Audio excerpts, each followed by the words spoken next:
Greetings, Mandy Young here. I'm excited to be joining you on this weekly wilderness webinar. Our focus is on empathy. What is a way of being empathetic that brings good results? And what's a way of being empathetic that maybe isn't all that genuine and is more self-serving than being empathetic? So, pretty difficult topic to engage with. I am a psychologist and an eco-psychologist.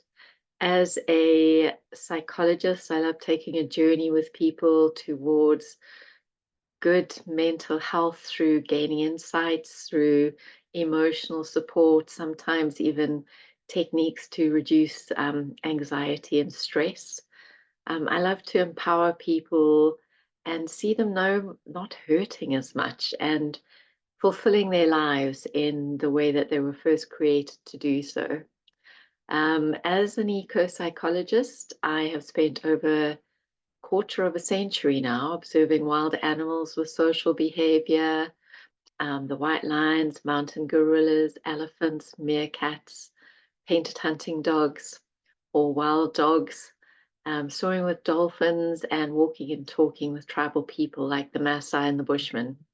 And the two go together very well for me because I've learned from spending time with wild animals and tribal people and the dolphins that good mental health and environmental sustainability go hand in hand. So in other words, healing ourselves and healing the world are very interconnected.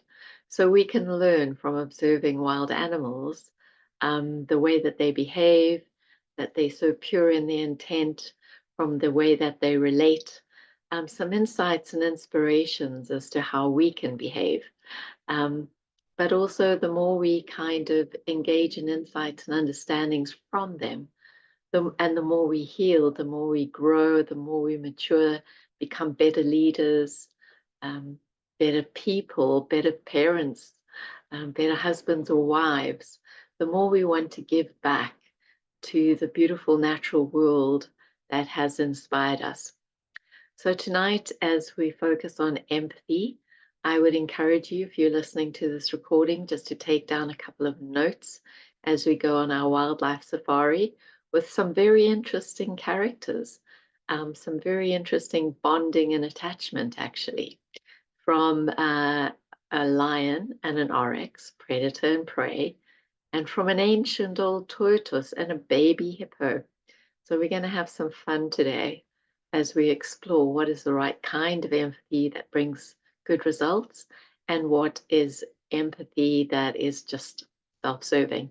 It's a very important topic because we've just been looking at how to be the best leader. And one of the most well-researched factors about being a really good leader is being emotionally intelligent.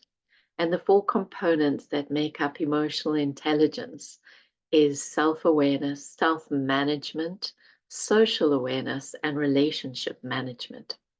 And empathy is just so core to all of those. We can't really be empathetic if we're not aware of who we are and how we feel about things. We can't really be empathetic if we're not aware of the feelings and the impact of our actions on others, aware of other people's feelings, regardless of whether we're influencing their situation or not. And building relationships, connecting is so important, is so enhanced through empathy.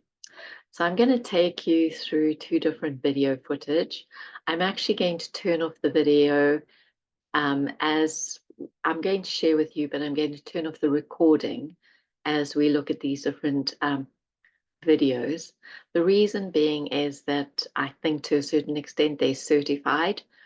So I will, when I'm sharing these videos and this discussion with you, I will show you where to find the particular videos so that you can engage with them. Because when we're learning new insights from nature, we keep a really amazing visual understanding in our heads when we've been able to watch the videos for ourselves. So let me take you to the videos right now. and we'll chat again afterwards.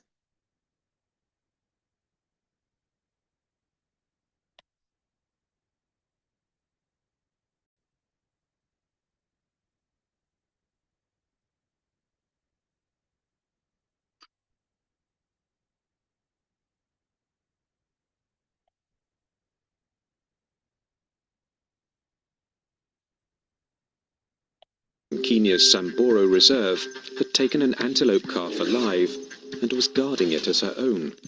I couldn't believe my ears when I first heard about the adoption. I just thought, that's absolute nonsense. Give it a few hours and that lioness will definitely eat the calf. Saba Douglas Hamilton is wildlife conservationist for the Save the Elephant Trust. She rushed to the reserve to see for herself the lioness and a baby oryx antelope in one of the oddest animal bonds ever seen. And all of a sudden, there was this completely unheard of situation on our hands of a predator that had adopted its prey. She was named Kamanyak, meaning the Blessed One. And I think many people felt that this was, had to be a message from God. This was a miracle. This was, the lion and the lamb laying down together.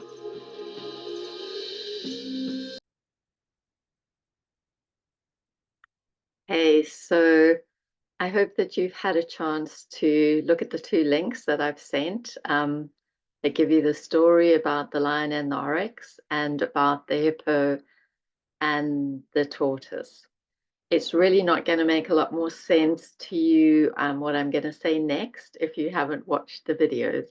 I will try and give a little bit of a summary just to help you along the way, but I significantly ask you to watch the videos to get the most out of this understanding and discussion. So one of the things that both couples had in common was trauma. So I've read a little bit about, there's some different perspectives shared about how the lioness would choose something that would normally be its prey to be almost like a small baby or child. This particular lioness, I understand from reading some of the background, she may have lost her lion pride in a very traumatic way when she was not ready for that. She was still needing mothering. And as a result, as soon as she lost her pride and her mother, needing more mothering, she chose something to mother. And she chose this little oryx calf. The sad part is that neither her needs were met nor the little calf's needs, because they both began to starve. They were both significantly at risk. And in the end, the little baby calf was eaten by a male lion when the lioness took her eyes off it for a few seconds. So that's a bit of a sad story between the bond of these two. There's a lot of empathy going on, but we'll talk about the difference. On the other hand, the trauma experienced between the hippo and the tortoise was not as much an emotional trauma as a circumstantial one. It still left the little hippo without a mother as well. So the little hippo was caught up in a tsunami and then washed on shore and moved for rehabilitation into a rehabilitation center in Kenya, where the hippo, not the tortoise, adopted the tortoise as a mother. And the two of them had an incredibly enriching relationship. And I think because of the tortoise's mothering of the little baby hippo, it really empowered the hippo to grow up in a way that later on it could relate to another hippo. So two very different ways of showing empathy. So both came out of trauma. And I think when we're working in a coaching setting and even as a team leader, there are many people in our team who have come from a place of trauma, often as children. And even if it's not a significant trauma like neglect or emotional or sexual or physical abuse, trauma can just happen when there's a disconnect. We were born to connect. Bonding, and especially bonding between a parent and a child, is one of the first primary bonds all of us experience. So if there's a disconnect in that bond in any kind of way, it can be traumatic. And for many of us, in our current lives, lifestyles, socio-political, environmental settings, there can be a disconnect that's quite significant that leads us to along a continuum of trauma. So showing empathy in our personal lives and in our workplace is incredibly important, because one of the main things it does is connect. When somebody really gets you, you really feel a connection with them. When you feel understood and held by them because they're being empathetic, that's very enriching, very connecting, very empowering. Sadly, when we show empathy from the wrong place, from a glass half full, especially from a parent towards a child, or a leader towards an employee, an employer towards an employee, a leader towards a team member. If you're showing that from a glass half empty, it's often with the wrong intent.